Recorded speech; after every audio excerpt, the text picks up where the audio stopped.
주님의 은혜가 함께 하시기를 축복합니다. 오늘 옛사람을 벗어버리고 새사람을 입으라 22번째 시간입니다. 패러다임의 전환이 필요하다, 이런 제목으로 말씀 나누도록 합니다. 우리 자기중심성이 얼마나 심각한지 우리가 그동안 살폈습니다. 자기중심적인 삶은 철저하게 그 하나님 백성으로서의 삶을 초토화시키고 무력화시키는 삶이다 그랬어요. 인본주의, 율법주의, 기복주의에 빠져서 그야말로 길을 잃어버린 그런 자리에 우리가 성령의 조명으로 죄인이라는 사실을 깨닫고 성령의 조명으로 예수님을 구주로 영접하였음에도 불구하고 우리도 모르는 순간에 하나님을 마음으로부터 떠나면 자기중심으로 돌아가서 그때부터 자기중심적인 삶을 삶으로 말미암아 어, 그 정말 심각한 자리에 빠지게 된다, 이걸 우리가 봤어요. 거기에는 어떤 능력도 없어요. 거기에는 영향력을 상실해요. 죄를 이길 능력, 세상을 이길 능력이 없기 때문에 계속해서 실패하고 넘어질 수밖에 없다라고 하는 것이죠. 그래서 무엇보다 십자가가 무력화되어 보이고 십자가 능력이 다만 이론에 불과한, 그래서 참된 안식도 평강도 없는 이 자리에 우리가 머무를 수밖에 없다는 거예요. 뭐가 문제인지 우리가 이 부분을 인식해야 돼요. 자기중심성에 머무르면 절대로 안 돼요. 옛사람과 새사람의 삶은 완전히 달라요. 타협이 안 되는 영역이에요. 옛사람을 벗어버리고 새사람의 삶을 우리가 온전히 살 수 있기를 축원합니다. 아멘. 완전히 새사람의 삶이 우리 그리스도인의 삶이고 거기에 생명이 있음을 우리가 인식해야 돼요. 자, 그래서 오늘부터 새사람의 삶을 어떻게 더 구체적으로 살 수 있을지 이런 부분을 좀 살피려고 하는데, 첫째, 신앙의 패러다임이 전환돼야 돼요. 신앙의 패러다임이 전환되어야 될 몇 가지가 있는데, 그 중에 하나가 뭐냐면 신앙에 대한 이해가 바뀌어야 되는 거잖아요. 근데 그 중에 하나가 뭐냐면, 한번 따라서 행위에서 관계로. 그러니까 우리 신앙을 두잉으로 이해하기가 쉬워요. 제가 인격제 되신 주님을 만난 다음에 신앙생활을 두잉으로 이해했던 것 같아요. 그러니까 뭔가를 열심히 하는 거죠. 열심히 하는 거, 잘 행하는 거, 이걸 열심히 잘하는 거라고 생각했던 것 같아요. 그리고 열심히 하는데도 삶이 안 변하고, 열심히 하는데도 기쁨이 별로 없고, 열심히 하니까 주변에서 잘한다고 칭찬하니까 인정은 받지만 참된 기쁨과 참된 만족은 없었던 것 같아요. 예. 뭐가 문제인가, 그걸 가지고 엄청 고민하는 가운데 에이든 토저가 쓴 하나님을 추구함이라는 책을 보면서 제가 깜짝 놀랐어요. 우리 신앙은 두잉이 아니구나. 두잉이 전부가 아니구나. 어, 두잉이 필요해요. 행위가 필요해요. 근데 이게 다가 아니구나. 이 안에 본질이 있구나. 중심이 있구나. 하나님과의 관계 안에서 이 그 행위를 이해해야 되는구나. 이게 이제 저 삶의 큰 전환점이었거든요. 그때 이후로 제가 이렇게 많은 사람들을 보니까 여전히 신앙생활을 행위 잘하는 것으로 이해하고 머무는 사람들이 허다하더라고요. 근데 이렇게 살면 능력을 상실해요. 능력을 상실해요. 거기에는 신앙생활이 아주 어려워요. 답답해요. 그러니까 그 주된 문제 중에 하나가 이거거든요. 본질을 의식으로 대체하는 거예요. 왜 성경에 보면 예배해야 된다, 기도해야 된다, 봉사해야 된다, 헌신해야 된다, 성경 공부해야 된다, 이런 거 있잖아요. 해야 된다는 거, 이거. 그래서 교인의 의무가 나오거든요. 교인의 의무. 이제 우리 감리교회 7대 교인의 의무가 있어요. 근데 전도하고 뭐 예배하고 기도하고 헌금하고 봉사하고 하고 많은 걸 행하는 건데, 그 하는 걸 뭘로 이해하느냐? 그것이 신앙생활 잘하는 것이라고 생각하는 거죠. 근데 이 예배에는요 본질이 있어요. 그러니까 예배를 행위로만 이해하면 예배당에 왔다 가면 되는 거예요. 근데 그 본질이 있어요. 예배의 본질은 뭐냐? 하나님과 만나는 거예요. 하나님과 만남이 있어야 돼요. 예배를 통해 하나님과 만남이 있어야 돼요. 예배를 통해서 하나님은 우리와 친밀한 교제로 우리를 만나시기 원하는 거예요. 근데 예배당에 왔다 가면 되는 것으로. 그리고 성경 공부는 뭐예요? 성경 공부의 목적이 뭐예요? 하나님에 관하여 아는 것이 아니에요.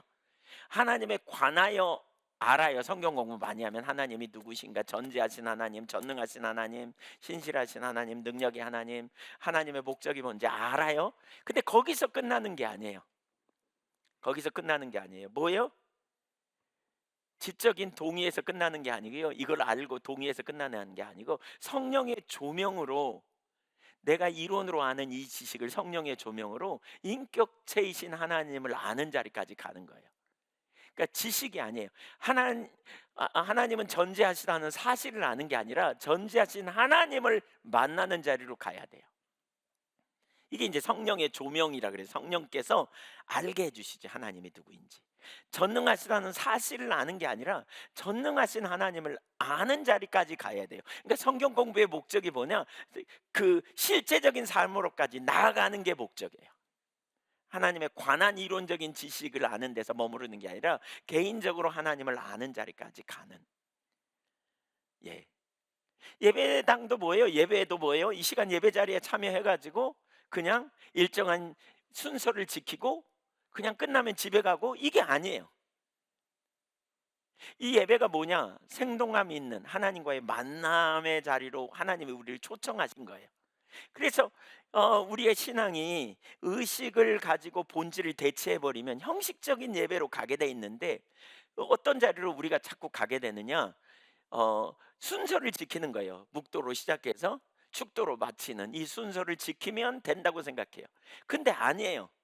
찬양 하나하나도 누구에게 하는 거예요? 살아계신 하나님께 하는 거예요. 하나님 앞에.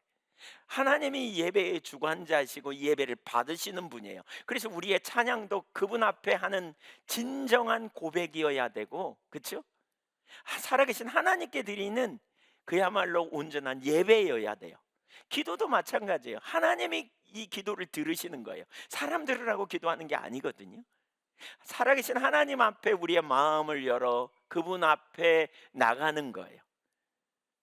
그것이 우리의 그 예배의 본질이죠. 그런데 많은 경우에 의식을 지키는 것을 신앙생활이라고 해요. 의식 잘 지키는 거. 그러니까 예배당에 왔다 가면 돼. 또 뭐냐? 인격적 관계 안에서 삶이에요, 우리 신앙은. 근데 이걸 뭐라고 어떻게 생각하냐? 지적인 동의로 이해해요. 그러니까 성경 공부를 통해서 지적인 지식을 가지고 그것을 알았어 이제 정보를 얻는 수준에서 머무르라 해요. 근데 그렇게 머무르는 게 아니에요. 우리 신앙은 뭐예요? 살아계신 하나님과의 관계 안에서 그분의 음성을 듣고 그분의 말씀을 따라 실제적으로 살아가는 삶이 되어져야 능력이 있어요. 다시 한번 얘기할게요. 신앙은 doing이 아니고요. 신앙은 인격적 관계예요.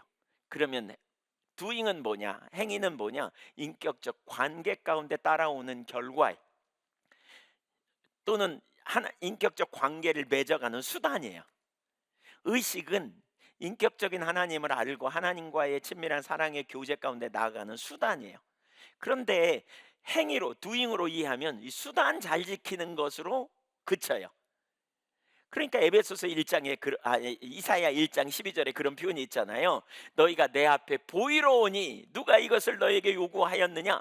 하나님이 1년에 3차례 보이러 오라 그랬는데 무슨 말씀이에요? 그 다음에 하나님이 뭐라 그러냐면 너희는 내 마당만 밟고 지나갔다 그래요. 하나님이 보이러 오라는 건 만나러 오라는 건데 마당만 밟고 와요. 하나님이 우리 예배하러 모이라고 하는 것은 예배당에 와서 앉아있는 것을 말하는 게 아니에요. 하나님과 만나러 오라는 거예요. 근데 만날 기대감이 없어. 왜? 행위로 신앙을 전락시키기 때문에, 일정한 규칙을 지키는 걸로 전락시키기 때문에. 그리고 성경적 지식을 뭘로 알아요? 지적 동의로, 정보로 받아들이는 거예요. 정보로. 성경은 뭘 가르쳐요? 인격자 되신 하나님을 알고 하나님의 말씀이에요. 그래서 우리의 신앙이 doing, 행위를 잘 지키는 것이 아니고 인격적 관계라면 우리가 성경을 읽으면서 하나님이 지금 내게 주시는 음성으로 듣게 돼요. 그러면 무슨 일이 벌어져요?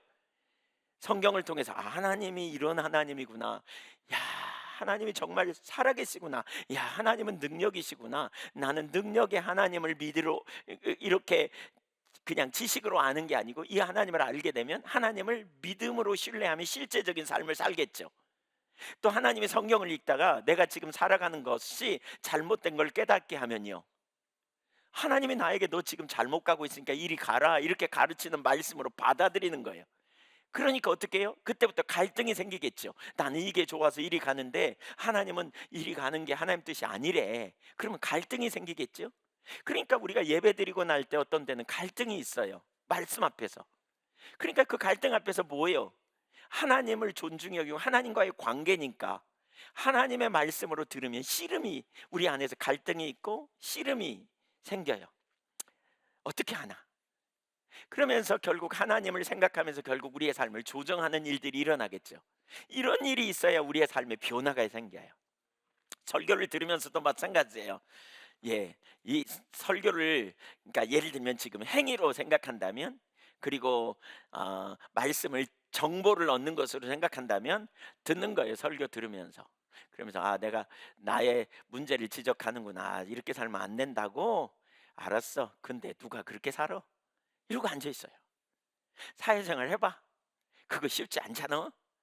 이러면서 그냥 다 남들도 그렇게 살아 이러고 말아요. 왜냐하면 정보로 들으니까. 근데 인격체이신 하나님 앞에 예배하고 그분이 내게 주시는 말씀으로 듣는다면 우리는 그 앞에서 갈등하고 고민하고 씨름하고 그러면서 살기 어려운데, 그럼 왜 내가 살기 어렵지? 내가 믿는 하나님을 잘 몰라서 그렇구나. 그러면 하나님을 더 알게 해달라고. 그렇게 살면 뭐가 될까? 누구한테 물어봐. 그렇게 살면 될까? 물어봐. 그분이 하나님을 만났다면 뭐라 그러겠어요? 돼. 그렇게 가야 돼. 그래? 그럼 조심스럽게 가보는 거죠.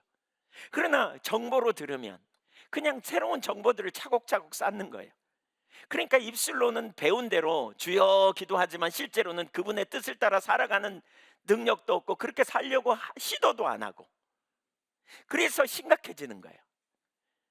그래서 심각해져요.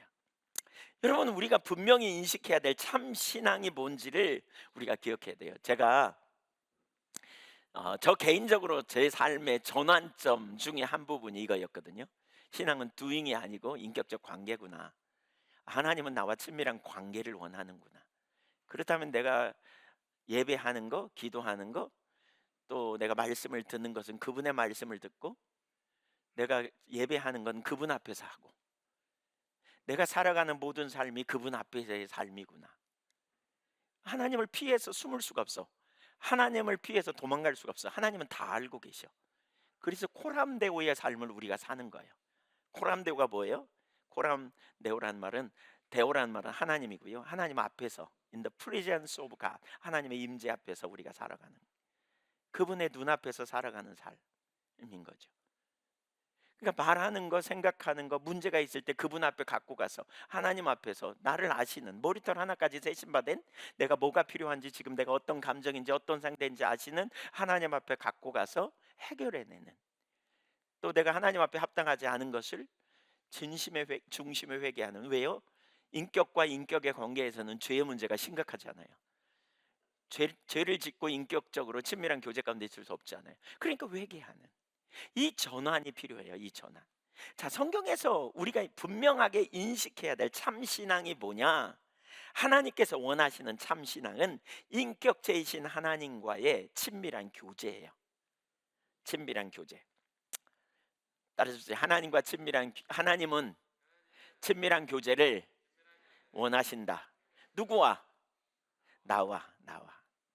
자, 출애굽한 이스라엘 민족을 시내산으로 인도한 다음에 하나님께서 가장 먼저 그들에게 말씀하신 내용이 뭔지를 좀 볼까요? 출애굽 19장 4절 봅니다. 시작.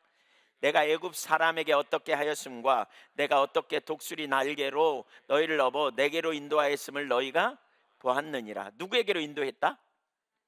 내게로, 하나님께로. 자, 근데 여기 보세요. 누가 이스라엘을 구원하셨어요? 하나님이요. 막연한 어떤 힘이, 막연한 어떤 능력이 그냥 상관없이 인도한 게 아니에요. 하나님은 인격체이세요. 그분이 인도하셔서 그들을 이끌어내셨어요. 자, 하나님의 인격체라는 사실을 여기서 잘 보여주는 한 가지가 뭐냐면 5절에 보면, 그러니까 하나님이 저들을 구원하셨고 광야에서 이끄셨다 그러면서 5절에 보면 뭐라 그러냐? 너희가 내 말을 잘 듣고 내 언약을 지키라 그랬어요. 언약을 맺으시거든요. 그리고 이제 19장부터 24장까지 언약을 맺는 장면이 쫙 나와요. 하나님 말씀하시고 그 말씀을 잘 듣고 하나님이 기뻐하시는 삶의 자리로 있으라는 거예요. 이 언약의 중심에는 이런 거죠. 내가 너희 하나님이 되고 너는 내 백성이 될 거야. 이게 언약이에요. 두 사람이 결혼할 때 부부 관계에 언약을 맺잖아요. 서약 맺잖아요. 나는 너의 남편, 나는 당신의 남편이 되리라. 나는 당신의 아내가 되리라. 이게 뭐예요? 언약을 맺는 거예요. 언약. 인격적 관계 안에서만 언약을 맺는 겁니다. 우리가 뭐 물질과 언약을 맺는 거 아니지 않아요. 그렇죠? 인격적 관계 안에서 우리가 언약을 맺어요. 하나님은 인격체세요. 그래서 그분이 우리에게 하나님 노릇 해주시겠다는 거예요. 우주를 창조하신 만왕의 왕이신 하나님이 우리를 사랑하시고 우리를 구원해 내셔서 우리에게 아빠 노릇 해주시는 언약을 세우시겠다 이렇게 말씀하세요. 하나님이 우리의 통치자요 주권자이시고요. 그리고 우리의 아빠가 되시겠다. 우리는요 그의 백성이요 그의 자녀요 우리는 그의 기르시는, 아까 찬양한 것처럼 그의 기르시는 양이 되는, 그분은 선한 목자가 되는, 여러 가지 유비로 말씀하죠. 나는 너희의 남편, 너희는 내 신부, 뭐 이런 표현도 있고, 나는 선한 목자, 너희는 양, 이런 표현도 있고, 나는 너희 하나님, 너희는 내 백성, 이런 표현, 나는 너희 아버지, 너희는 내 자녀, 이런 표현도 있어요. 그러니까 언약의 관계, 인격적 관계입니다. 다 유비적으로 보여주는 게 다 이거죠.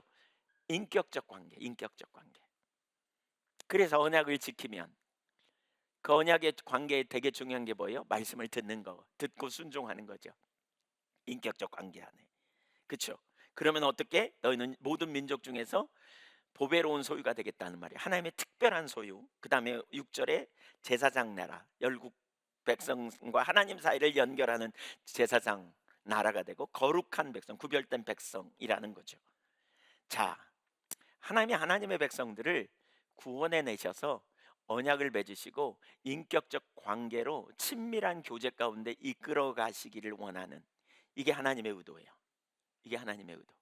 하나님 저와 여러분을 구원하셔서 십자가의 보혈로 그 언약 백성 삼으셨잖아요. 언약을 맺었잖아요. 그래서 우리 성찬할 때 이것은 너희를 위한 나의 피니 곧 언약의 피니라 이렇게 표현하잖아요. 언약. 우리가 주님과 언약을 맺은 거예요. 언약. 인격 대 인격의 관계. 인격의 관계에서 제일 중요한 게 뭐예요? 상대편을 알아가는 거예요. 알아야 우리가 상대편을 교제가 있죠. 또 뭐예요? 사랑하는 거예요. 그래서 우리가 우선적으로 할 일이 뭐냐? 가장 우선적으로 할 일이 뭐냐? 유일하신 여호와 그분을 존재를 다해 사랑하는 것. 신명기 6장 4절 5절 한번 읽어보겠습니다. 시작. 이스라엘아 들으라, 우리 하나님 여호와는 오직 유일한 여호와시니 너는 마음을 다하고 뜻을 다하고 힘을 다하여 내 하나님 여호와를 사랑하라. 하나님은 한 분이야. 유일하신 하나님. 그렇죠? 그 하나님이 무슨 일을 이루었어요? 이스라엘을 구원해 내셨어요. 인격자이신 하나님이 먼저 사랑하셨고 먼저 그들의 필요를 아셨고 그들을 구원해 내셨어요. 그러므로 이스라엘 백성들이 할 일은 뭐냐? 존재를 다해 하나님을 사랑하는 거예요. 이게 바로 인격적 관계야. 인격적 관계. 유일하신 하나님은 우리와 인격적 사랑의 관계를 맺기를 원해요. 기억하세요. 우리는 멀리 계신 하나님이 혹은 문자 속에 갇혀 계신 하나님이 우리에게 뭐 해라 그리고 우리와 인격적 교제를 맺지 않고 그냥 빨리 가 계시는 하나님이 아니라, 우리의 하나님은 우리를 먼저 찾아오셔서 우리의 모든 죄를 담당하시고 우리를 십자가에서 죽으시면서 우리를 구원해 내신 하나님, 그리고 저와 여러분을 사랑하시면서 저와 여러분이 그 주님과 언약의 관계 아래 있어 친밀한 교제 가운데 있기를 원하시는 하나님, 우리가 믿는 하나님은 믿으십니까? 네, 그 하나님. 요한 1서에서 우리 신앙은 하나님과 친밀한 교제라고 또 얘기해요. 요한 1서 1장 3절을 현대어 번역으로 읽어보겠습니다. 요한 1서 1장 3절 시작. 거듭 말합니다만 우리가 실제로 보고 들은 것을 이렇게 전하고자 하는 것은 여러분도 우리와 같이 아버지 하나님과 또 그분의 아들 예수 그리스도와 사귐을 가져서 기쁨이 충만한 사람이 되게 하려는 것입니다. 우리 신앙은 뭐라? 아버지와 그의 아들 예수 그리스도와 더불어 사귐을 갖는 것. 그때 기쁨이 있는 거예요. 여러분, 기쁨은요 몇 가지 하나님과 관계성에서 오지 않고 그냥 열심히 일해가지고 남이 칭찬할 때 오는 기쁨, 이거 아니에요. 기쁨은 주님으로부터 오는 거예요. 왜 우리 찬양 제가 많이 인용하죠. 저 장미꽃 위에 있을 아직 맺혀 있는 그때에 귀에 은은히 소리 들리니 주 음성 분명하다. 주님 나와 동행을 하면서 친구 삼으셨네. 우리 서로 받은 그 기쁨은, 이거 관계성에서 오는 기쁨을 얘기합니다. 우리 서로 받은 그 기쁨이 있습니다. 주님과 나와, 내가 주님이 나를 사랑하심을 알고 내가 주님을 사랑함으로 받은 그 기쁨, 이 기쁨, 주님 한 분으로 인하여 주시는 그 만족, 기쁨, 이 기쁨이 우리 속에 있어야 돼요. 알 사람이 없는 이 기쁨. 주님이 우리를 위해서 그래서 육신을 입고 오셨다니까요. 친밀한 관계를 위해서, 친밀한 사랑의 관계를 위해서 오셨어요. 여러분, 세상의 종교처럼, 우리가 기독교인 중에 많은 사람이 세상의 종교처럼 이렇게 기독교를 생각하는 분들이 있어요. 마치 절에 다니는 사람들이 뭐예요? 그냥 공들이듯이 하죠. 인격체와의 관계가 없어요. 왜 우리 조상들이 전통적으로 장독대에다 물 떠넣고 정한수 떠넣고 비나이다 비나이다 하는 막연한 어떤 샤머니즘적 그런 의식이 있죠. 인격체를 보고 하는 게 아니고 마치 자기가 뭔가 공을 들이면 복 받는 것처럼 이런 의식을 가지고 있어요. 아니에요. 우리 기독교는 그게 아니에요. 4월 초파일 같은 데 보면 막 절에 다니는 어떤 사람들은 막 절 바지 입고 말도 안 해요. 제가 전에 있을 때 절에 가는 사람들 차에 태우려고 그랬더니 안 태워, 그냥 걸어가. 쳐다도 안 봐요. 그래서 이 양반들이 왜 그런가, 단체로 저한테 말을 안 해요. 그날 무슨 날인지도 몰랐어요. 근데 옷 바지를 똑같이 입었더라고요. 다 일렬로 서가지고, 그리고 또 대화도 안 해. 그래가지고 갔다가 차를 옆에 세우고 타세요 타세요 그래도 아무도 안 타요. 그래서 삐졌나. 그리고 제가 갔다 오다가 만났어요. 올 때는 그냥 왁자지껄 열댓명, 12~13명이 막 그래요. 그래서 그냥 갈까 그러다가 세우고 타세요 그랬더니 얼른 타요. 그래서 아까 왜 안 탔냐고 그랬더니 절에 가서 부정 탈까 봐 안 탔대. 지금 부정 안 타냐고. 예, 예, 제가 그러면서 농담했는데, 네. 그 정성을 들이는 걸로 이해하는, 신앙을 마치 그렇게 이해하는 거예요. 정성을 들이는 걸로. 그거 아니에요. 그러니까 doing 열심히 하면 복 받는다. 뭐 이런 그 율법주의적인 사고에 그러니까 기복적인 사고가 그 밑바탕에 깔려 있는 거죠. 아니에요. 우리 신앙은 하나님이 먼저 우리를 찾아오셨고 우리를 구원해 놓으셨어요. 우리는 뭔가 그분에게 대가를 위해 우리가 얻기 위해 희생하는 신앙이 아니에요. 우리는 감사함으로 주님 앞에 나가는 거예요. 예수님이 그래서 우리를 위해 육신을 입고 오셨잖아요. 그리고 뭐라 그래요? 나를 본 자는 아버지를 보았다, 이렇게 말씀하셨잖아요. 또한 부활 승천하신 다음에 성령으로, 누구든지 예수를 믿는 자 안에 성령님으로 내주하시잖아요. 근데 우리 신앙을 두잉으로만 이해하거나 우리 신앙을 인격적인 하나님과의 관계성으로 잘 이해 못하면 무슨 일이 벌어져요? 성령에 의한 삶 다 이론이에요. 성령님이 우리 안에 왜 오셨어요? 가르치려고요. 성령님이 왜 오셨어요? 생각나게 하시려고요. 성령님이 왜 오셨어요? 죄에 대해, 죄가 뭔지 깨닫게 하시려고요. 성령님이 우리에게 능력을 베푸시려고요. 성령님이 우리에게 모든 진리로 인도하시려고요. 근데 성령님이 벙어리야, 벙어리. 성령님의 음성을 듣는 일이 별로 없어. 거의 없어. 왜? 인격적인 하나님과의 관계라는 걸 이게 패러다임이 안 변하고요. 행위 잘하는 것으로 이해하니까 성령의 음성을 듣는다는 게 뭔지도 몰라. 인도를 받는다는 게 뭔지도 몰라. 이게 깨져야 돼요, 이게. 여러분, 이렇게 되면 진짜 심각한 게 신앙생활이 되게 어려워져요. 신앙을 두잉으로 바꾸면, 행위로 잘 지키는 걸로 이해하면, 문자적인 동의로 전락시켜 버리면, 몇 가지 행위를 잘 지키고 문자적인 정보를 얻는 걸로 기억하고 그 정보를 가지고 나름대로 내 노력으로 살아가는 것으로 신앙을 이해한다면 신앙생활 되게 어려워요. 신앙은 하나님과의 관계요. 그분이 먼저 은혜로 우리를 찾아오셨고 그분의 은혜 아래에서 우리가 살 수 있도록 길을 열어놓으셨어요. 그런데 바리새인들은 어떻게 신앙생활을 했어요? 그들은 율법을 따라 열심히 살려고 노력했어요. 그래서 빌립보서 3장 6절에 보면 율법외로 흠이 없다고 말했어요. 그러나 정작 그들은 어떻게 했어요? 주님께 버림받았어요. 그들은 영생을 주신 줄 알고 성경을 굉장히 연구했죠. 그러나 성경에서 영생을 얻는 줄 생각하고 성경을 연구했지만 정작 성경에서 가르치는 예수님을 전혀 몰랐어요. 요한복음 5장 37절, 38절, 39절 이렇게 보면, 46절에 보면, 42절에 보면 하나님을 사랑함도 없었고 46절에 보면 모세의 글도 믿지 않았다 이렇게 표현해요.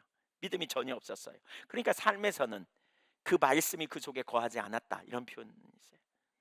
이런 바리새인 신앙이 오늘날 팽배해요. 내가 내 노력으로 주님 앞에 가려고 하고, 그걸 뭘로? 말씀을 내 열심으로 지키려고 그러고, 열심히 행위를 통해서 지켜보려고 하고, 그것이 신앙생활이라고 생각해요. 이거 잘하면 믿음 좋다고 생각하고, 이거 못하면 믿음 없다고 생각하고. 지난번에 우리 김찬숙 권사님 누구 만나시고 오셔서 그런 표현을 하더라고요. 어느 교회 권사님이신데 어려웠다고, 신앙생활이 참 어렵다고, 신앙생활이 너무너무 어렵다고, 억압이 가득하다고 권사님 모시면서 탄식하는 거예요. 왜 그럴까요? 신앙을 두잉으로 이해해서 그래요. 의식 잘 지키는 것으로. 그분의 능력, 그분의 은혜를 힘입어 살아가는 삶이 뭔지 잘 모르기 때문에. 그래서 마태복음 11장 28절에 보면 이런 약속이 있잖아요. 주님이 주신 약속. 수고하고 무거운 짐진 자들아 다 내게로 오라. 내가 너희를 쉬게 하리라. 주님께 가면 쉼이 있대. 안식이 있대요. 근데 그 쉼이 무엇인지 잘 몰라요. 오늘날 너무나 많은 사람들이 쉼이 뭔지 몰라. 예수 믿었더니 쉼이 아니라 무거운 짐을 또 하나 얹어둡시다 뭐 이런 거죠. 말씀대로 사는 것과 의식을 잘 지키는 것을 자기 힘으로 하려고 하기 때문에 그래요. 이것을 신앙생활이라고 이해할 때, 바꿔 말하면 자기 노력으로 열심히 해서 주님을, 하나님을 뭔가 감동시켜 갖고 복 받는다는 이런 생각? 사실 우리 신앙은 인격체이신 하나님과 관계 안에 있어서 그분을 알고 그분이 행하신 놀라운 은혜를 우리가 받아들이고 그분의 사랑을 알고 그분을 사랑하는, 그래서 그분의 사랑이 우리를 강권하는 가운데 그분을 신뢰하고 살아갈 때 그분이 주시는 위로와 안식과 평강이 있는데, 그게 아니고 왜곡되니까 내 노력으로 뭔가 말씀대로 살려고 하고 지적인 동의에 불과하면서 하나님의 행하신 일은 잘, 그것에 의지하여 사는 삶이 뭔지 잘 안 보이니까, 내 노력으로 열심히 하려고 하다 보니까, 그걸 잘하는 걸 믿음이라고 생각하니까 억압이 가득하는 거죠. 쉼이 뭔지 몰라. 행위 중심으로 이해하기 때문에 성경적인 관점으로 자신을 바라보는 일도 안 되는 거죠. 네. 여기에는 근본적인 삶의 변화가 일어나지 않아요. 참된 신앙은 뭐냐? 하나님과의 친밀한 관계예요. 그래서 그 친밀함을 추구하는 사람은 자기를 보는 대신 그리스도를 바라보고 있죠. 하나님을 초점을 둬요. 시편 25편 1절에 보면 그런 표현이 있어요. 여호와여 나의 영혼이 주를 우러러 보나이다.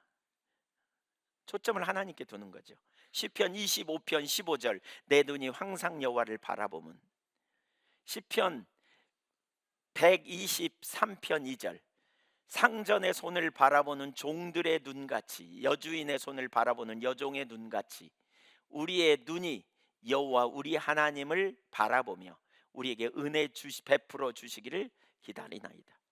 하나님과의 친밀한 교제, 우리 신앙은 하나님부터 시작했고 인격체이신 하나님이 그분의 은혜로 나를 부르셔서 그분과 인격적 관계를 맺게 하셨고, 우리는 그분을 신뢰하며 그분을 의지함으로 그분의 자원을 힘입어 살아가는 삶인 것을, 신앙인 것을 이해하게 될 때 우리는 우리 자신을 보는 일 그만두고 주님을 보며 주님께 맡기고 주님 안에서 안식을 경험하는 그 삶이 참된 신앙인 것이죠. 거기에 놀라운 능력이 있는 거죠.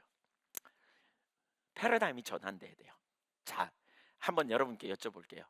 신앙을 두잉으로 이해하는 사람, 그런 사람들이 많아요, 적어요? 많은 것 같죠? 오늘날에도 여전히 많아요. 우리는 행위 몇 가지를 잘 지키는 게 우리의 신앙이 아니에요. 의식을 잘 지키는 게 신앙이 아니에요. 여러분, 하나님의 우리와 인격적 교제를 누리기 위해서 우리 안에 오셨어요. 그래서 요한복음 15장에 뭐라 그랬어요? 나는 포도나무여 너희는 가지라, 그러면서 너희가 내 안에 붙어 있으면 절로 과실을 맺는다. 이게 친밀한 교제를 의미해요. 우리에게 능력이 있는 게 아니에요. 여러분 사역도 마찬가지. 우리로부터 오는 게 아니에요. 그러니까 우리 안에 계신 성령께서 우리를 인도하실 때 우리가 그 성령의 음성을 듣고 순종에 따라가는 가운데 열매가 맺어지는 거고요. 우리는 그 뿌리로부터 올라오는 진액을 힘입어서 우리는 살아갈 수 있는 거예요. 그러니까 능력이 없을 때, 가지가 능력이 없을 때 뿌리로부터 오는 그 능력을 기대하고 능력을 부어달라고 우리가 구하는 거예요. 요한일서 4장 13절에 보면 그의 성령을 우리에게 주심으로 우리가 그 안에 거하고 그가 우리 안에 거하시는 줄 아느니라 그랬어요. 친밀한 교제의 핵심은 성령에 의한 삶이거든요. 성령이 우리 안에 왜 오셨어요? 우리를 가르쳐 주셔야 돼요. 우리를 깨닫게 하셔야 돼요. 우리를 이끄시는 역사를 경험해야 돼요. 그래서 우리가 성령의 음성을 듣고 성령의 인도하심을 따르기를 애써야 돼요. 그래서 우리는 우리 안에 계신 성령을 근심케 해서는 안 돼요. 우리 안에 오신 성령을 소멸해서는 안 돼요. 그래서 성령님께 우리의 주도권을, 성령을 무시하는 것 중에 하나가 뭐냐면 우리의 신앙을 두잉으로 이해하는 거예요. 두잉, 행위 잘하는 거. 그래서 항상 자기가 행위 잘했나 못했나 이걸 봐요. 남들이 어떻게 평가하는지. 그래서 신앙생활을 뭘로 이해하느냐, 더 열심히 해야 뭐가 될 수 있다고 생각해요. 열심히 하는 거 필요해요. 그러나 열심히 하는 그 행위로 우리가 뭔가 주님 앞에 가는 게 아니에요. 주님의 은혜로 가는 거죠. 그분의 공로로 가는 거죠. 그래서 친밀한 인격체 대신 교제. 여러분 지금 예배 자리로 우리가 서는 거. 그래서 이 행위의 문제로 이해한다면 신앙을 두잉으로 이해하잖아요. 가장 심각한 문제는 예배가 형식적일 수밖에 없다는 거예요. 신앙을 행위로 이해하면 예배를 형식적인 예배로 전락시켜요. 예배 오면서 하나님을 만날 기대감 없이 와요. 찬양하면서 그냥 불러 제껴요. 그냥 그 가사에 온 힘을 담아에 그 가사 하나하나가 믿음으로 고백하는 고백이 아니고 그냥 형식적으로 그 가사를 그냥 읊조리는 데 불과해요. 기도하면서도 그냥 형식적인 기도해요. 습관적인 신앙으로 전락할 수밖에 없어요. 내 기도가 주님에게 드리는 기도요, 내 찬양 지금 고백이 주님을 향하여 드리는 고백이라고 인식된다면 우리가 어떻게 찬양할지 아시겠죠? 습관적일 수가 없어요. 전혀. 온 마음 다해 하나님을 예배하는 거죠. 온 열망을 다해 하나님을 찬양하는 거죠. 이사야 시대 문제가 그거 아니겠어요? 입술뿐인 예배였다는 거예요. 이사야 29장 13절, 내 백성이 입술로는 나를 가까이 하나 마음은 멀리 떠났다. 내가 그들의 중심을 보니까 입술뿐인 예배였다. 형식적인 예배에 그쳐요. 예레미야 시대에 그랬어요. 원방과 시바에서 향품과 유향을 수입해다가 예레미야 6장 20절에 보면 예레미야 시대 원방과 시바에서 향품과 유향을 수입해다 하나님께 제사를 드렸어요. 근데 하나님은 안 받는데 왜? 마음은 떠났거든요. 그래서 성전에 제사하러 오는 많은 무리들 앞에서 예레미야 선지자가 외치는 거예요. 이곳이 여호와의 성전이라, 이곳이 여호와의 성전이라, 이곳이 여호와의 성전이라. 이런 선지자들의 말을 듣고 너희가 이곳에 와서 제사를 드리고 이렇게 제사하면 하나님이 너희를 받을 거라고 생각하는데 그 거짓말 믿지 말라. 이러면서 너희는 사실 하나님을 신뢰하는 게 아니고 너희는 너희가 하는 예배 행위를 신뢰한다. 그 행위를, 이렇게 행위를 잘 하니까 하나님이 우리 예배를 받으실 거다, 이런 착각하지 말라. 그러면서 뭐라 그랬어요? 너희가 무수한 재물을 갖다 바치는데 그거 너희끼리 갖다 너희나 처먹어. 어떤 사역에 그렇게 말해. 예레미야 7장 21절 이하에 보면. 그러면서 뭐라 그래요? 내가 너희에게 원하는 게 뭐야? 너희가 내 말을 듣고 언약을 지키라고 하는 거잖아. 여러분 예배가 타락하면 우리는요, 하나님의 말씀을 듣되 인격체이신 하나님의 말씀으로 못 받아들여요. 그렇게 되면 뭐냐? 삶의 전부를 걸고 돌이키지 않아요. 그렇게 되면 하나님을 경외하는 삶이 전혀 안 됩니다. 하나님을 경외한다는 건 뭐예요? 그분의 말씀을 존중히 여기고 그분의 말씀을 무게감 있게 받아들이는 건데, 우리가 예배를 두잉으로 이해하는, 본질이 없이 두잉으로 행위로 이해한다면 그분의 말씀이 우리의 삶에 강력한 능력으로 오지 않아요. 이 시간 설교를 들으면서도 그럴 거요. 설교를 들으면서 정보로 들어요. 그러니까 하나님 말씀으로 안 와요. 혹은 목사의 말로 들어요. 그러니까 들으면서 속으로 판단하는 거예요. 그렇게 누가 살아? 혹은 이거 나들으라고 하는 거면 나를 치네? 뭐 이런, 아니면 말씀대로 살 수 있나 뭐 우리가? 이런 의식을 갖는 거예요. 여러분 지금 말한, 제가 예를 들었죠. 말씀대로 누가 살아? 아이고 사회생활 안 해봐서 그래. 뭐 이런 얘기 한다면 하나님이 사회생활 안 해봐서 그런 거고요. 하나님이 말씀대로 살 수 있는 능력이 못 사는데 여기다가 우리를 협박하려고, 우리를 아주 핍박하려고 여기다 써놓은 거예요. 하나님이 몰라서 그래, 이 시대를. 그런 말이에요. 근데 하나님의 음성이라고 우리가 받으면, 성경을 읽으면서 하나님의 음성이라고 우리가 받으면 최소한 그대로 못 살면 그것 때문에 갈등이 생기겠죠. 그래서 예배 끝나고 날 때 마음이 평안해서 갈 수도 있지만 갈등이 생길 수도 있어요. 갈등이 있어야 정상이에요. 왜?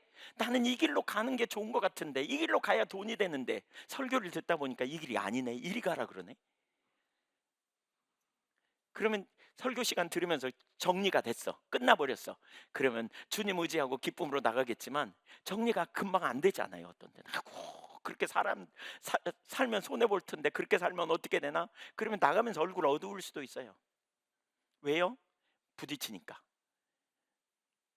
이건 하나님을 존중히 여기는 사람의 태도예요. 그럼 부딪히는 것 때문에 갈등이 금방 안 끝나. 근데 무슨 일이 있습니까? 인격이 한 인격에게 말하면, 내가 서로 사랑하는 관계고 존중하는 관계면 한 사람의 인격이 내게 말하는 그것이 내게 부딪힐 수 있잖아요. 그러면 뭐예요? 갈등이 있어요. 평안하지 않아 금방. 그것 때문에 씨름하면서 정말 하나님 말씀대로 사는 게 옳은가? 이것 때문에 갈등하고 고민하고 잘 모르면 하나님 은혜를 부어달라고 구하겠죠. 그러다가 결국 어떻게 해요? 하나님이 생명인 걸 알기 때문에 하나님을 따라가고 하나님을 경험하는 자리로 가면서 믿음이 점점 자라는 거죠. 일이 일어나, 일이. 왜? 어떤 때는 제가 정말 답답합니다. 왜 답답하냐면 엄청 설교가 강했거든요. 그날 하나님 주신 말씀이 엄청 강력했어요. 분명히 해당돼요 거기에. 아무렇지도 않게 목사님 그러고 가요. 웃을 일이 아닌데 지금 제가 볼 때는. 죄송합니다. 그렇게 묘사해서 죄송하지만 이거 이렇게 묘사할 일이 아니야. 이건 걸었어요 지금 주님이. 왜 에베소서 5장 16절 이하에 보면 세월을 아끼라 때가 악하니라 16절에 그렇게 표현하거든요. 지혜 없는 자처럼 하지 말고 지혜 있는 자처럼 행하라. 그러면서 세월을 아끼라, 때가 악하기 때문에 세월을 아끼라. 여기 세월을 아끼라는 말은 기회를 사라 그 말이거든요, 언어적으로 보면. 그래서 영어 NIV 성경에 보면 너에게 주어진 기회를 최상으로 만들어라, 그런 의미입니다. 그러니까 저는 정말 우리에게 주어진 모든 기회를 최상으로 만들기 위해 우리가 애써야 될 사람이죠. 하나님 말씀을 들을 때 내 죄를 지적하거나 내가 잘못된 길로 가 있다는 걸 지적할 때 그 문제를 최상으로 만드는. 왜? 악하니까. 세상이 악하다는 말은 기독교인만 표현합니다, 사실은. 보통 사람들은 행복해, 좋아, 너무나 아름다운 세상이야. 근데 성경은 세상은 악하다고 표현하거든요. 그래서 이 세상은 결국 심판이 있을 것을 성경은 말하고 있잖아요.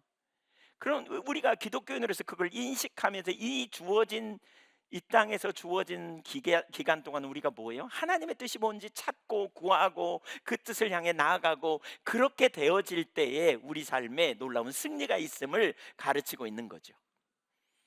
세월을 아끼시기를 축복합니다. 기회를. 그래서 무엇보다 우리 신앙은 doing이 아니라는 거예요. 아시죠? 의식을 지키는 걸로 끝내지 마세요. 했다고 생각하지 마세요. 여러분 자녀들 있잖아요. 예배당에 데려놔서 예배 한 주도 안 빠지고 잘 참석하는 것으로 끝났다고 생각하지 마세요. 주님 만나야 돼요. 아멘. 본질을 경험해야 돼요. 주님을 만나야 돼요. 주님을 만나려면 어떻게 돼요? 주님이 주님 자신을 계시해 주셔야 돼. 바꿔 말하면 성령으로 조명하셔서 기록된 말씀이, 기록된 그 문자가 살아있는 하나님, 인격체 되신 그분을 개인적으로 만나는 이 사건이 일어나야 돼요. 어제도 제가 누구하고 얘기했는데 모태신앙인데 모르겠다는 거죠, 하나님이. 어릴 때부터 교회는 다녔는데 하나님 모르겠다는 거죠. 너무 참 안타깝다 싶어요. 근데 그런 이들이 허다해요. 정말 많아요. 만나달라고 구해야 돼요. 하나님 데려다 놨다고 우리 아들은 신앙생활 잘해요, 우리 딸은 신앙생활 잘해요, 이렇게 말하지 마세요. 그거 아니에요. 교회 와서 설교를 듣고 또 성경을 많이 읽고 정보를 많이 가졌다 그래서 믿음이 좋은 게 아니에요. 인격대 대신 살아계신 하나님 앞에서 서보는 경험이에요. 마틴 부버라고 하는 분이 그런 표현을 해요. 나와 너. 또 케르케고르가 신 앞에 단독자로 서는 경험. 이런 경험이 있어야 돼요. 경험. 하나님 앞에 대면하는 이 경험. 그 앞에서 자기 실존을 발견하는 이 경험이 있어야 돼요. 그래서 하나님 앞에 우리의 삶을 조정하고 살아계신 하나님을 내가 알고 인격적인 하나님과의 관계 안에서는 너무나 많은 사람이 신앙을 기계적으로 이해해요. 문자적으로 하나님에 관하여 그 자리에 있으면 안 돼요. 우리 신앙은 doing이 아니다. 의식을 잘 지키는 것이 아니다. 의식이 필요하지만 거기에 본질이 있다. 그 본질 안에서 있어야 된다. 우리 신앙은 이론적 지식을 갖는 것에 그걸 지식으로 알고 정보로 알고 그걸 지적은 동의로 아는 것이 아니다. 우리 신앙은 그 말씀이 내 삶에 하나님 주신 말씀으로 와서 그 말씀 앞에 내 삶을 쳐서 복종시키고 동의하고 그 말씀 앞에 갈등하고 그 말씀 앞에 고민하고 그러면서 그 말씀이 진리라는 걸 경험으로 아는 자리까지 가는 일이 일어나야 된다. 거기에 강력한 능력이 있어요. 그 자리로 우리 모두가 전환되기를 소망합니다. 인식이 전환돼야 돼요. 그래야 하나님을 찾죠. 그러니까 신앙생활을 오래 하고 기계적이고 형식적인 이런 신앙생활을 오래 한 분은 자기가 지금까지 해온 업적을 얘기해요. 업적. 수고한 거, 행위 잘 지킨 거, 신앙생활 열심히 한 거, 그래서 주변에서 인정받은 거, 그래서 직분 이런 거 많으니까 나는 괜찮지, 난 잘하고 있지, 이걸 자꾸 주장해요. 근데 그 이후에는요, 새로운 정보를 뭐 교회 와서 설교를 들어도 다 아는 얘기야. 어렸을 때부터 들었으니까 뭐 또 뭐 한평생 신앙생활하면서 나름대로 연구했으면 다 아는 얘기야. 그러니까 새로운 뭐 설교 시간도 뻔해. 뭐 맨날 했던 얘기 또 하는 것 같고 성경 읽어도 다 알고. 그러니까 그때부터 신앙생활이 느슨해지는 거죠. 놓치는 거죠. 근데 인격적인 주님과의 교제라면 그분을 알아가는데 계속 더 많이 더 많이 더 많이 우리가 알아야 되잖아요. 그러니까 그분이 인격체이신 하나님이 옛날에 말했던 걸 한 번으로 끝나지 않으죠. 오늘 또 나에게 말씀하실 거고, 그래서 그 말씀을 통해서 나는 하나님을 더 많이 알게 되고, 그 말씀을 통해서 하나님의 목적과 의도가 뭔지 알게 되면 우리가 그거 갖고 기도하고 그 일이 이루어지기를 위해 하나님 앞에 간구하고 또 그 일에 우리가 삶을 더 들여 조정하기도 하고 옥합을 깨서 헌신하기도 하고 이런 일이 생동감 있게 일어나고, 또 이렇게 하다 보니까 나이가 먹어가지고 어떤 때는 나태해졌는데 가만히 보니까 하나님이 이게 내가 이 자리에 있으면 안 되는구나 깨닫게 하면 그 자리에서 일어나가지고 또 새롭게 가고. 죄송합니다, 제가 연세 드신 분들한테만 얘기하는 것 같지만 연세 드신 분들이 그러기가 쉽다. 신앙을 두잉으로만 이해하기 때문에. 근데 생동감 있는 관계다. 네, 아멘. 신선한 관계다. 친밀한 관계. 그래서 계속해서 주님을 아는 데서 자라가는 우리 어르신들이 그렇게 해야 우리 후배들이 따라가요. 우리 예한교회 어르신들 다 그렇게 서시기를 축복합니다. 네, 그래야 우리가 따라가죠. 보고 후배가 따라가죠. 주님과의 관계가 계속 자. 이게 두잉이 아니고 인격적 교제인 거죠. 생생한 교제. 두 번째, 하나님의 얼굴을 구하는 것과 하나님의 임재. 첫째, 회복을 위해 요구되는 태도가 있어요. 인격적 교제라면 우리 가운데 참 중요한 게 뭐냐면 하나님을 찾아야 되는 거예요. 하나님을 찾아야 되는 거예요. 우리가 지난주 어떻게 이스라엘 백성들이 영적으로 소경이었고 어떻게 이스라엘 백성들이 하나님을 만났는지 우리가 보았잖아요. 그렇죠? 왜 소경이었고 어떻게 하나님을 만났는지 봤죠. 소경인 결과 그들은 철저하게 자기중심적인 자리에 머물러 있었죠. 그래서 이사야 30장에 그 회복의 길, 그러나 여호와께서 기다리시나니 그랬죠. 누구를 기다린다고요? 여호와를 기다리는 자를 뭐 하려고요? 긍휼히 여기려고, 은혜를 베풀어 주려고. 그래서 주님이 임하실 때 능력이 있어요. 인격적 관계에서는 주님과의 관계가 멀어지면 안 돼. 행위 몇 가지 잘했다고 뭐 우리는 주님과 문제 없어 이렇게 생각하면 안 돼요. 마음이 중요하고요. 인격적 관계에서는 마음이, 그렇죠? 우리 마음이 하나님은 중심을 보시기 때문에 인격적 관계 안에서는 내 마음이 어떤지가 되게 중요하고, 내 마음으로 중요할 뿐만 아니라 우리가 실제로 하나님을 어떻게 찾느냐 이게 되게 중요해요. 자, 그래서 호세아에서 근데 바로 그런 일이 벌어졌는데 호세아에서도 비슷한 표현이 나와요. 이사야 30장과 연결된 5장 13절에 보니까 에브라임이 자기의 병을 깨달았다 이렇게 표현하죠. 자기의 상처를 깨달았다, 문제를 깨달은 거죠. 그랬더니 어떻게 아수르로 가서 야레방에게 도움을 청하러 간 거예요. 지난주에 우리 남한국 유다는 어디로 갔다? 애굽으로 갔다 그랬죠. 근데 그 도움이 헛되다 그랬잖아요. 근데 똑같은 일을 한 거예요. 그런데 그 앗수르의 야레방이 고칠 수 없다는 거죠. 왜냐하면 14절에 보니까 내가 에브라임에게는 사자 같고 유다 족속엔 젊은 사자 같으니 내가 옮겨갈지라. 바로 내가 옮겨간다. 하나님이 주신 심판, 징계예요. 이스라엘 백성들이 하나님 떠나서 하나님이 징계하신 거예요. 그러니까 누가 건지겠어요? 동물의 왕을 비유해서 말하죠. 15절. 그러면서 주님의 기대가 뭐냐? 같이 읽어보죠. 시작. 그 죄를 뉘우치고 내 얼굴을 구하기까지 내가 내 곳으로 돌아가리라. 그들이 고난 받을 때에 나를 간절히 구하리라. 자, 우리말 성경 여기 개역 개정 성경에는 지금 그렇게 안 나왔는데 옛날에 개역 한글 또 표준 세번역 그리고 몇몇 번역에는 이 구절이 있어요. 그들이 그 죄를 뉘우치고 내 얼굴을 구하기까지 내가 내 곳으로 돌아가 기다리리라라는 표현이 있어요. 기다리리라. 물론 원어적으로 기다리리라는 말은 뉘앙스적이지 그 단어가 있는 건 아니지만 기다리리라. 이사야 30장에서 기다린다 그랬잖아요. 여러분 하나님은 기다리세요. 뭐 하기를? 돌이키기를. 누가 먼저 돌이키기를? 우리가 먼저 돌이키기를. 우리가 먼저 돌이키기를 기다리세요. 하나님은. 그들이 고난받을 때 나를 간절히 구할 거다. 어떻게? 두 가지를 말하는데 거기 15절에 죄를 뉘우치고 하나는 두 번째는 얼굴을 구하기까지 그랬어요. 하나님을 구하되 죄를 뉘우치고 돌이키는 거예요. 그 다음에 하나님 얼굴을 구하는 거예요. 간절히 구할 때 이 두 가지 자세가 필요하다는 거죠. 예, 두 가지 자세. 해결책은 하나님께 돌아와야 되는데 어떻게? 첫째, 죄를 뉘우친다 이렇게 말했는데 그 의미가 뭐냐? 여기서 말하는 이 구절에서 말하는 죄를 뉘우친다는 말은 하나님 아닌 다른 것을 의지했던 자리에서 돌이키는 거예요. 그들은 애굽을 의지하고 앗수를 의지했잖아요. 근데 그건 죄예요. 왜요? 하나님이 그들의 구원자셨고 그들은 하나님만 의지하며 살도록 이끄셨거든요. 근데 다른 걸 힘삼은 거예요. 다른 걸 힘삼은 것은 하나님 없이 살려고 하는 시도이고, 그렇죠? 자기 중심으로 돌아간 징표입니다. 자기가 자기 미래를 책임지고 자기가 자기를 돌보기 위해서 돌아가 버렸습니다. 그래서 하나님 의지하지 않았어요. 이사야 31장 5절 6절을 한번 볼까요? 그렇게 말합니다. 새가 날개치며 그 새끼를 보호함같이 나 만군의 여호와가 예루살렘을 보호할 것이라.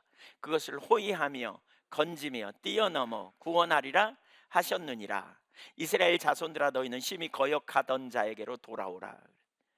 하나님이 이스라엘 백성들을 보호했다. 지금까지 지키셨다.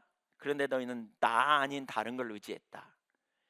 결국 하나님 중심으로 가야 돼요. 하나님을 힘삼고 하나님을 능력 삼고 살아가는 거예요. 하나님 지혜 삼고 살아가는.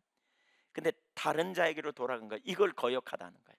이게 한마디로 말하면 뭐냐? 불신이에요. 불신. 죄가 뭐냐?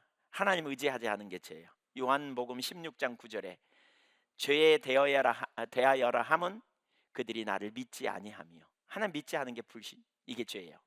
죄. 하나님 신뢰해야 되는데. 그래서 그 죄를 징계하시는 거예요. 한번 따라서 보세요. 우리의 능력은, 우리의 처방은 하나님께 있다. 믿습니까? 오직 하나님이에요. 오직 하나님. 그러니까 하나님을 믿을 때 우리가 죄를 짓지 않나요? 무슨 얘기냐면요. 지난번 얼마 전에 이제 우리 장흥에 교회를 개척해요. 그래서 그 땅을 계약하러 갔거든요. 그랬더니 그 중간에서 이제 소개하는 분이 막 그러는 거예요. 땅을 저희가 110평 살라 그랬는데 110평 사면 세금이 많이 나온다고 100평만 팔겠다 그랬더니 그러는 거예요. 그 땅에 그러면 그 10평 값을 현금으로 주고 세금 덜 내게 하자 뭐 이런 거예요. 여러분 같으면 어떻게 하겠어요? 110평이 필요한데 100평만 팔겠다. 세금 많이 내려가서 안 된다. 뭐 이렇게 비율이 확 올라가서 안 된다.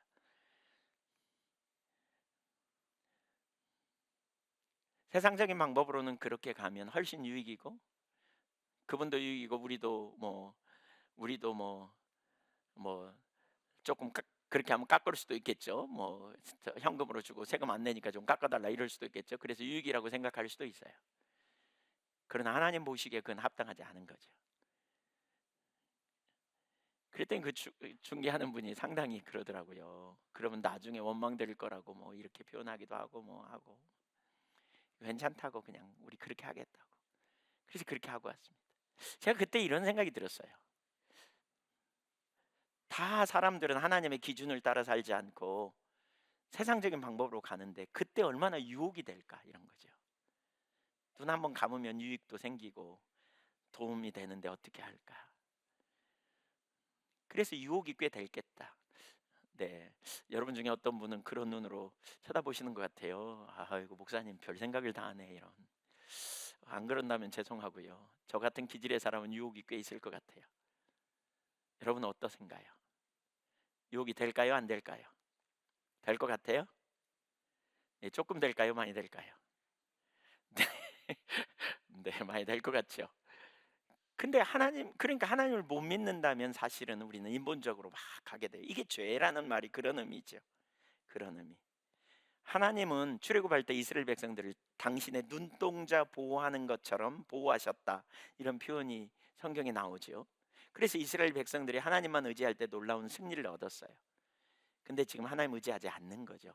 거기서부터 돌이키라는 거예요. 그러니까 여러분 하나님만 우리가 뭐 하는 삶? 힘 삼는 거예요. 하나님만은 우리의 능력 삼는 것. 하나님 의지하지 않은 게 죄예요. 두 번째, 하나님의 얼굴을 구한다는 말이 뭐냐? 하나님의 얼굴을 구한다는 말은 손을 구한다는 말과 대비한다 그랬죠. 필요에 따라 주님을 구하는 것, 이게 손을 구하는 거라면, 그러니까 주님을 찾되 문제 해결 위해 복받기 위해 자신을 위해 주님 찾는 것 말이에요. 오늘 많은 사람들은 하나님의 손을 구하는 것에 익숙해요. 그래서 주님이 내 문제를 해결하고 내 필요를 채우시고 나를 돌보기 위해서 이렇게 하는 게 하나님의 손을 구하는 거예요. 근데 잘 들으세요. 이런 자리에 있는 사람도 하나님의 얼굴을 구할 수 있어요. 왜냐하면 하나님의 얼굴을 구하는 것처럼 기도할 수 있어요. 왜냐하면 하나님의 얼굴을 구하면 하나님이 오셔서 우리의 삶의 필요를 채우시고 우리를 돌봐주신다는 사실을 생각하면서 구하는 거예요.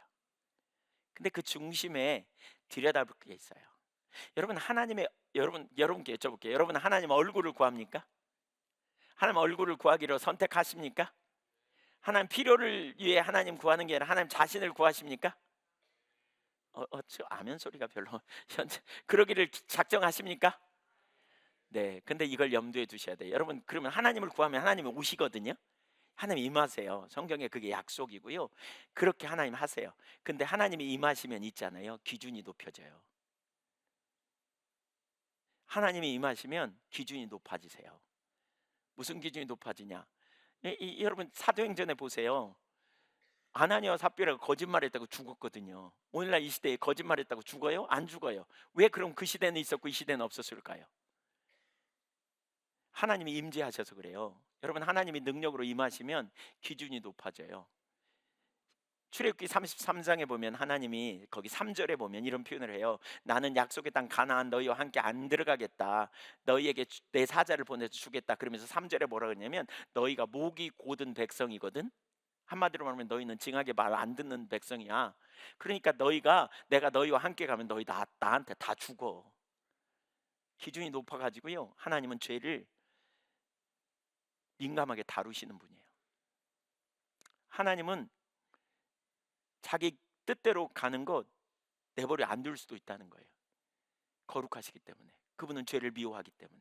우리를 용서하셨고 구원하셨지만 이제 우리가 실수로 넘어지고 우리가 정말 하나님 뜻대로 살라가다가 육신이 연약해 넘어지고 실패하는 거 주님이 아시고 새 힘을 부으시고 우리를 인도하시지만 우리가 주님이 오시면 고의로 주님 무시하고 고의로 인본주의적인 유익을 따라 명예를 따라 고의로 살아가는 거 주님이 내버려 안 두신다니까요. 레위기 10장에도 보면 주님이 뭐라 그랬어요? 나는 나를 레위기 10장에 아론의 두 아들 홈리와 비느하스가 하나님께 불을 드렸어요. 그때 명하시지 않은 다른 불을 드릴 때 하나님이 그 여호와의 성전에 그 뭐죠? 제단에서 불이 나와갖고 이 두 사람을 죽였잖아요. 그런 다음에 아론에게 뭐라 그러냐면 울지 말라 그래요. 울지 말라 그래요. 그러면서 나는 나를 가까이 하는 자에게 거룩함을 입겠다 이런 표현을 해요.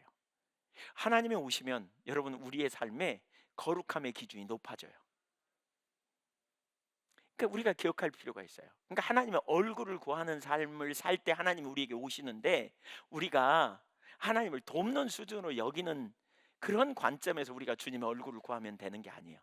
우리는 그분의 주권을 인정하고 그분의 통치권 안에 온전히 순복하는 삶의 자세를 가져야 돼요. 그리고 하나님의 뜻이 아니면 내려서려고 그러고, 적당히 타협하는 자리에 있으면서 주님의 얼굴을 구한다? 이건 합당하지 않은 거예요. 예, 이건 합당하지 않아요. 타미 테니가 쓴 다윗의 장막이라는 책에 보면 이런 이야기가 나와요. 우리는 하나님의 얼굴을 구해야 한다. 그분의 손이 아니다. 그러면서 뭐라 그러냐? 기도는 도움을 청하는 방 안에 들어가는 것이라면 그분의 얼굴을 구하는 것은 그분의 보좌 앞에 납작 엎드리는 것이다. 그분의 얼굴을 구하는 건 그분의 보좌 앞에 엎드리는 거, 경배하는 거예요. 주도권을 드리는 거예요. 내가 종의 자세로 말씀하신 순종하겠다는 이 자세를 갖는 것이다 라고 표현해요. 그러니까 하나님의 얼굴을 구하는 것은 기본적으로 하나님이 생명이시고 그분이 주권자시고 그분이 통치자세요. 그러니까 뭐죠? 그분이 임하실 때 놀라운 치료도 회복도, 놀라운 필요도 채워짐도, 놀라운 보호도 있지만 그분이 주권자라는 인식을 기억하고 그 주권 앞에 순복하는 자세를 가져야 한다는 거예요. 납작 엎드려 그분의 통치권에 온전히 순복하는 중심의 태도를 취하는 게 너무너무 중요하다는 거예요. 전적인 순복, 그래서 경배자로 서는 것, 자기의 목적과 소원을 내리는 거예요.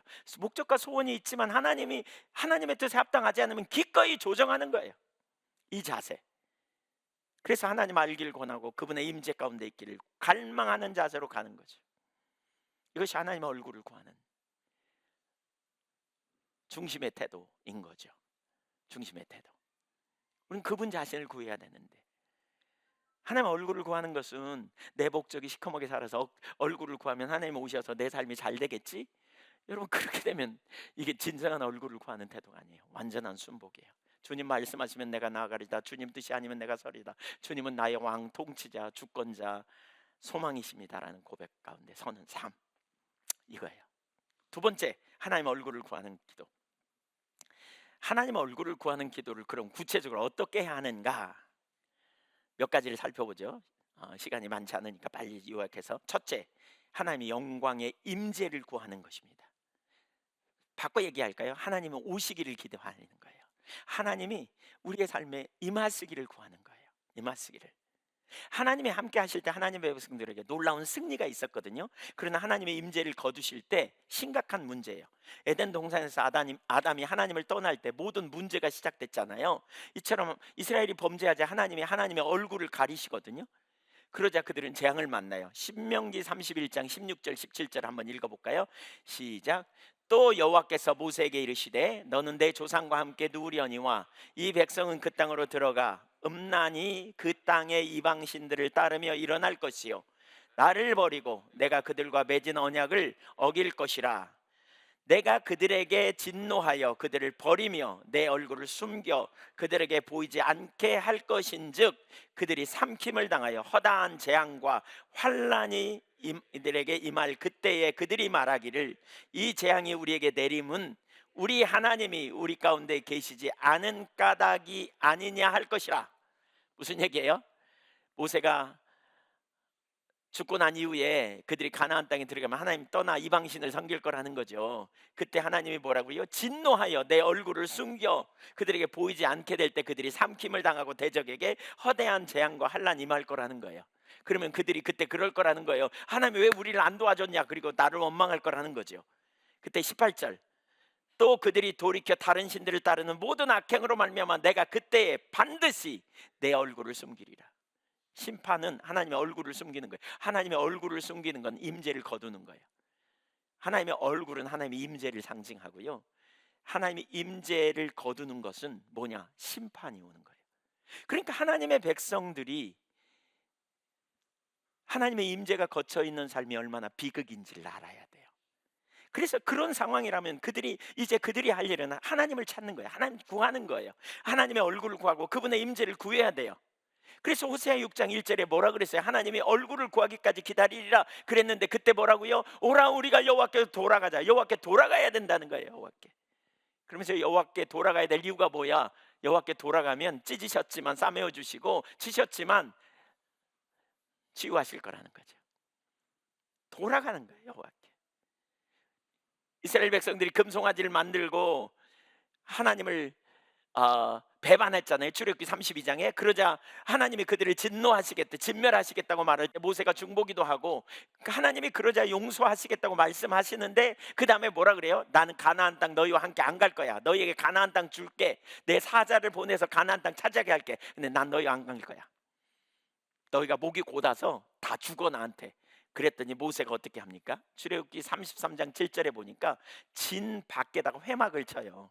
이게 모세의 개인 회막이라 이렇게 표현하는데, 거기 가서 하나님을 찾기 시작합니다. 하나님 찾기 시작해요. 그리고 15절에 보면 이런 고백, 우리가 너무나 많이 아는 것처럼 모세가 여호와께 아뢰되 주께서 친히 가지 아니하시려거든 우리를 이곳에서 올려보내지 마옵소서. 주님의 임재로, 여기 친히 간다는 말은 얼굴로 함께 가지 아니하시려거든 그 말이에요. 주님의 얼굴을 가리우시려거든, 주님의 얼굴을 숨기시려거든, 주님이 동행하지 아니하시려거든 우리를 이곳에서 올려보내지 마옵소서. 그러면서 나와 주의 백성이 주의 복전에 은총 입은 줄을 무엇으로 알리까? 주께서 우리와 함께 행하심으로. 행함의 가치를 알았어요. 모세는 하나님과 동행의 가치를 알았어요. 하나님이 생명이시기 때문에 그분이 동행하시면 진짜 놀라운 역사가 있다. 천하 만민 중에 구별되는 놀라운 역사가 있다는 걸 알았어요. 이 사실을 알았어요. 그래서 모세는 18절에 뭐라 그러냐? 워낙은데 주의 영광을 내게 보이소서 그랬어요. 하나님 영광의 임재를 사모해요. 간절히 사모했어요. 하나님의 얼굴을 구한.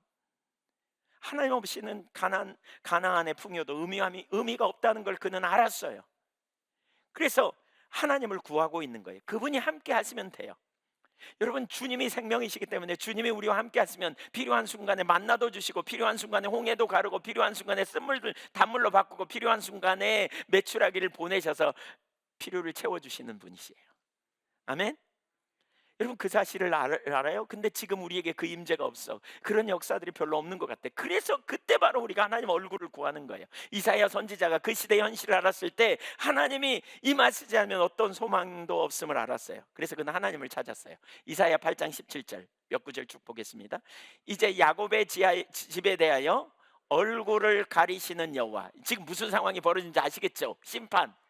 그때 이사야 선지자로서 할 일이 뭐냐?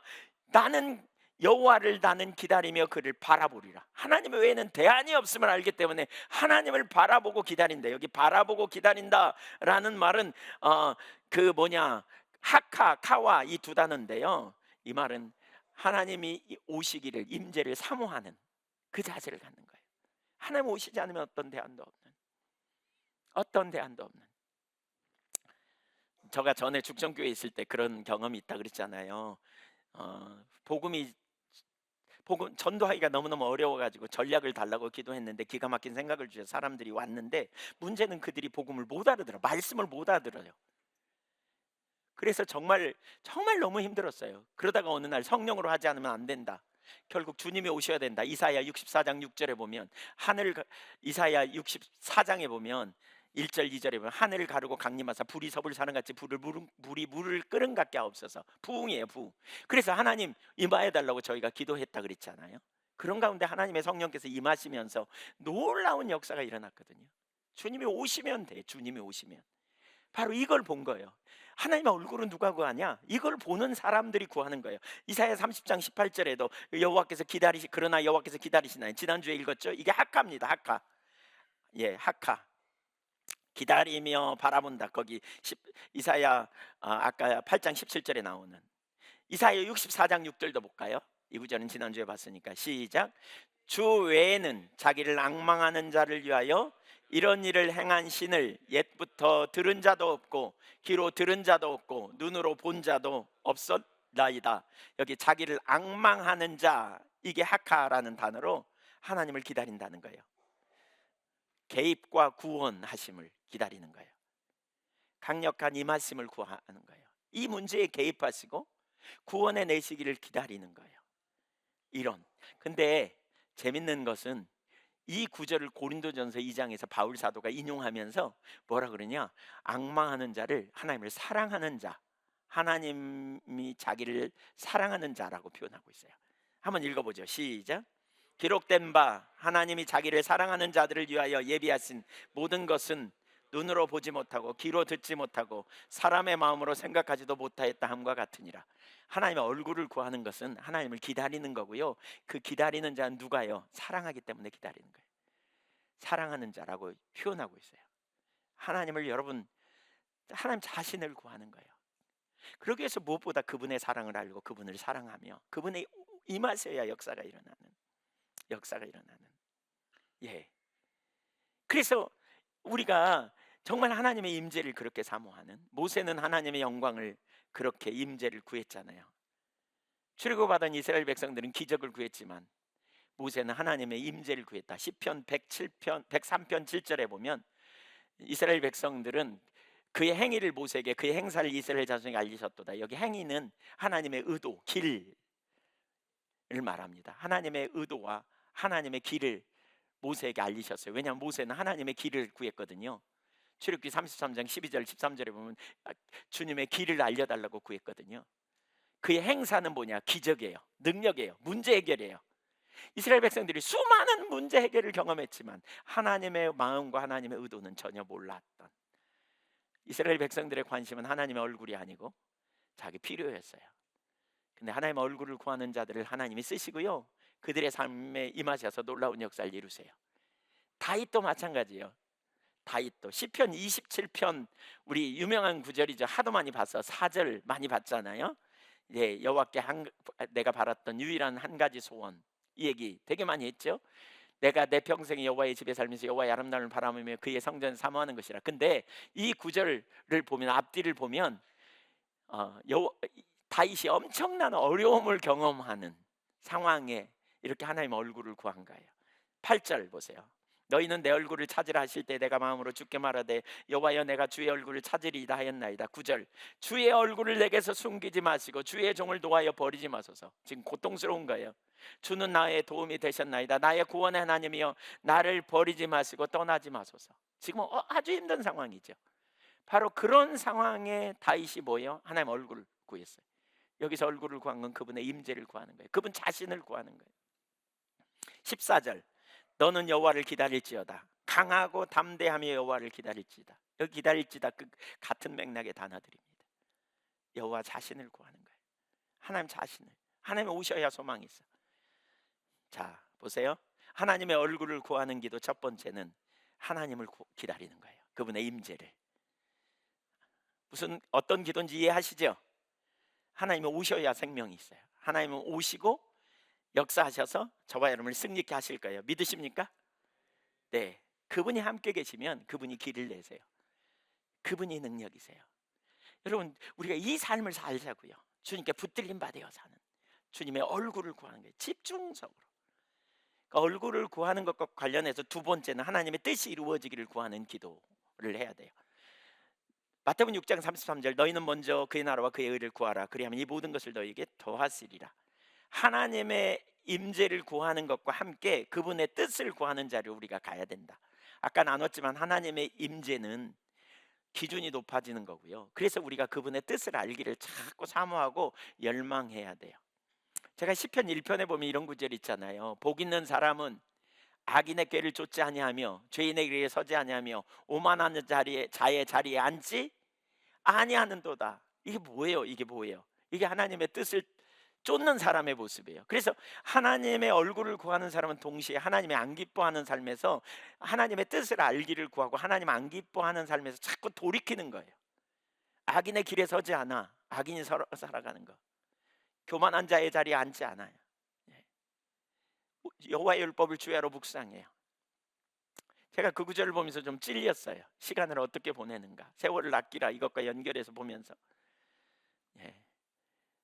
혹시 미디어에, 성경 보는 것보다 미디어에 더 많은 시간을 낭비하고 있지 않은지, 혹시 우리가 하나님의 길을 찾기보다는 다른 것에 우리의 초점을 많이 빼앗기고 있지 않은지. 미디어를 많이 보면 결국 우리가 주님의 음성을 듣고 인도하심 따라가는 거 어려워요. 네, 그런 부분에, 그렇지만 약하죠. 또 그런 부분에 약한 사람 알고 계신 분 손 들어보세요. 거기 미디어에 약한 사람. 네. 다행히 별로 없으시네요. 제가 그렇게 믿습니다. 감사합니다. 예, 손든 저하고 우리 김동기 장로님하고 두 분만 약해가지고. 네, 네. 근데 사실 우리가 이런 부분에 진짜 경각심을 가져야 돼요. 주님과 동행하기 위해서. 네. 세 번째, 경외함을 구하는 기도. 경외함. 이 참 중요합니다. 경외함이 뭐예요? 하나님을 두려워하는 거거든요. 두려워하는 거예요. 근데 하나님을 두려워하는 일이 벌어질 때 우리 안에 무슨 일이 있냐면 그분의 말씀을 무겁게 여겨요. 가볍게 함부로 대하지 않아요. 그래서 하나님이 그러한 은혜를 구하라고 가르쳐요. 예레미야 32장 38절부터 41절까지 한번 읽어볼까요? 시작. 그들은 내 백성이 되겠고 나는 그들의 하나님이 될 것이며 내가 그들에게 한 마음과 한 길을 주어 자기들과 자기 후손의 복을 위하여 항상 나를 경외하게 하고 내가 그들에게 복을 주기 위하여 그들을 떠나지 아니하리라는 영원한 언약을 그들에게 세우고 나를 경외함을 그들의 마음에 두어 나를 떠나지 않게 하고 내가 기쁨으로 그들에게 복을 주되 분명히 나의 마음과 정성을 다하여 그들을 이 땅에 심으리라. 내가 그들에게 한 마음과 한 길을 줘. 하나님이 우리가 한 마음과 한 길을 주어 하나님을 경외하게 하신다. 그 경외하는 마음을 부어달라고 우리가 기회해. 그게 뭐냐? 궁극적으로 복의 길이에요. 복. 자기들과 자기 후손의 복을 위하여 항상 나를 경외하게 하신다. 하나님이 생명이기 때문에 그분의 경외한다는 말이 뭐냐면 아까도 나눴죠. 말씀을 무겁게 여긴다. 존중하는 거예요. 말씀을 소중히 여기는 거예요. 주님의 말씀을. 예, 주님의 말씀을. 사실 여기에 있는 약속 중에 하나가 친밀함이기도 해요. 시편 25편 14절 한번 그 구절만 읽고 넘어갑니다. 시작. 여호와의 친밀함이 그를 경외하는 자에게 있으며 그의 언약을 그들에게 보이시리로다. 언약을 보여준대요. 경외하는 자들에게. 왜? 친밀하기 때문에. 친밀함이 뭐냐면 소드라는 히브리어인데 여호와가 주재하시는 원탁회의에 참여한다 그런 의미예요. 하나님이 회의하시는데 그 자리에 내가 앉아있다면 뭐예요? 언약을 보겠죠. 그렇죠? 하나님의 의도를 알겠죠.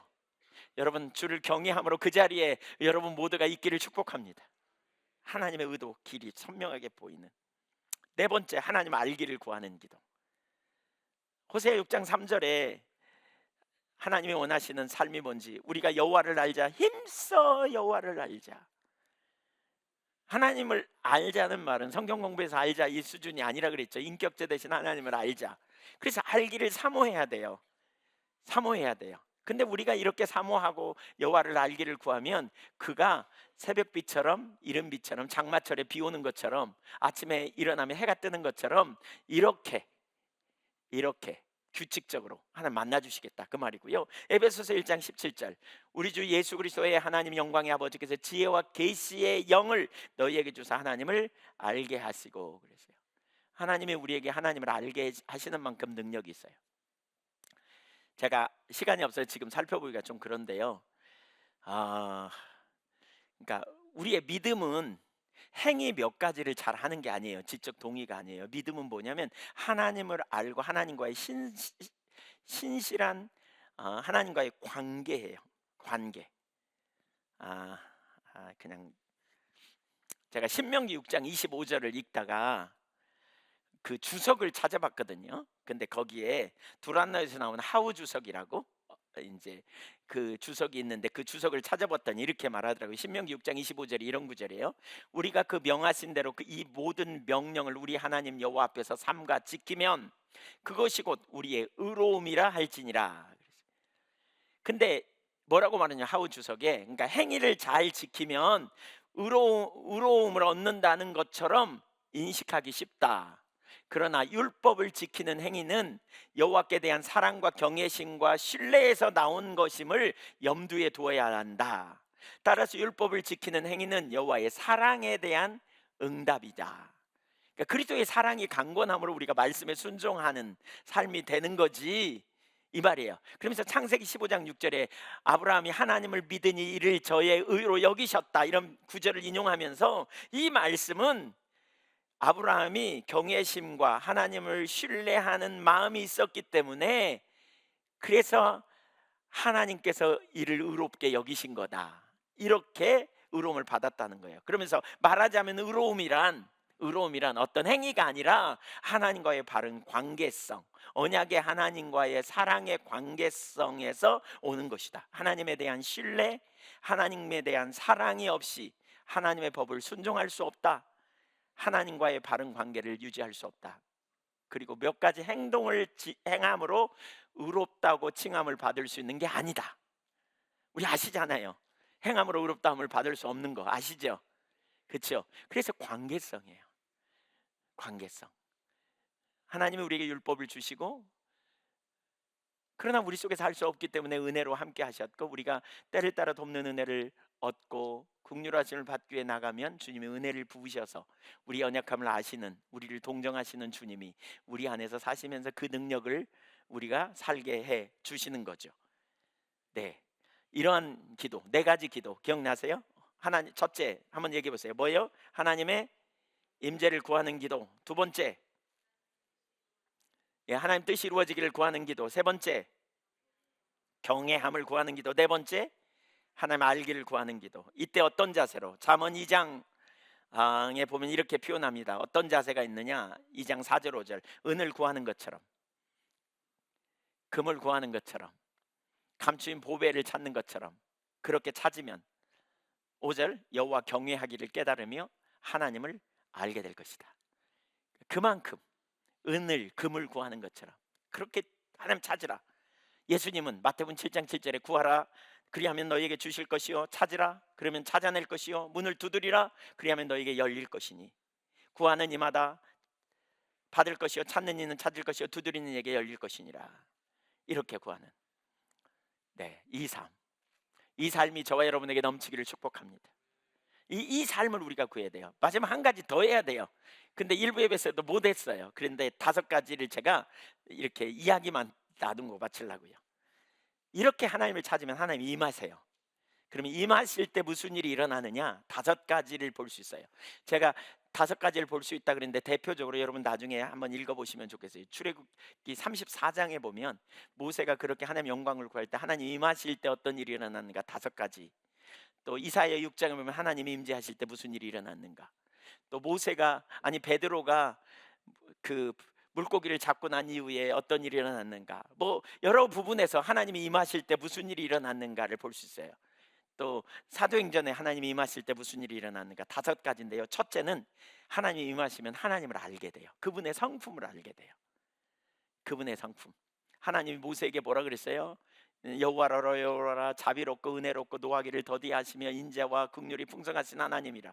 하나님이 이사야가 성전에 가서 하나님 거룩하신 하나님을 만나게 되잖아요. 이런 하나님의 성품을 봐요. 예. 그다음에 두 번째로는 뭐냐? 죄를 깨닫게 돼요. 사람들이 하나님의 임재 앞에서 자신의 죄를 깨닫게 돼요. 아, 내가 심각한 죄인이구나. 이번에 미국에서 일어난 부흥, 그 부흥의 특징 중에 하나가 사람들이 죄를 많이 회개했다잖아요. 하나님의 임재가 있으면 그 앞에 자신의 죄를 회개하는 일이 일어나요. 에즈베리 대학에 13일 동안 부흥이 임했고요. 거기 강력하게 임했고요. 거기 하나님 너무너무 함께하는. 근데 지금도 막 하나님 찾는 무리들이 계속 있대요. 그 도시는 90%가 기독교인이래요. 미국에서 가장 많은 사람들이 예수 믿는 90%가 기독교인. 하나님이 자주 임재하셔가지고 놀라운 일이 일어나는. 죄를 깨달아요. 예, 모세가 하나님 앞에 자신들의 죄를 깨닫거든요. 출애굽기 34장 9절에 보면 우리가 목이 뻣뻣한 백성입니다. 죄와 악을 사하여 주십시오. 이사야 선지자가 화로다 망하게 됐도다. 나는 입술이 부정한 백성입니다. 베드로가 뭐라 그래요? 주여 난 죄인이로소이다 나를 떠나소서. 이런 하나님의 임재 앞에 죄인임을 발견해요. 세 번째는 우리를 거룩한 삶으로 바꿔줘요. 성화로 인도해요. 성화.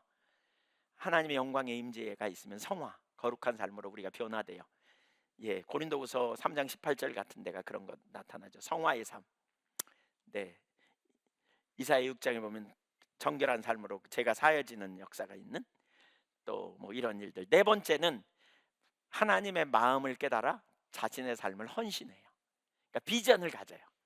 비전. 하나님이 지금 뭘 하시는지, 하나님의 의도가 뭔지, 그래서 자신의 삶을 기꺼이 그 앞에 드려요. 비전.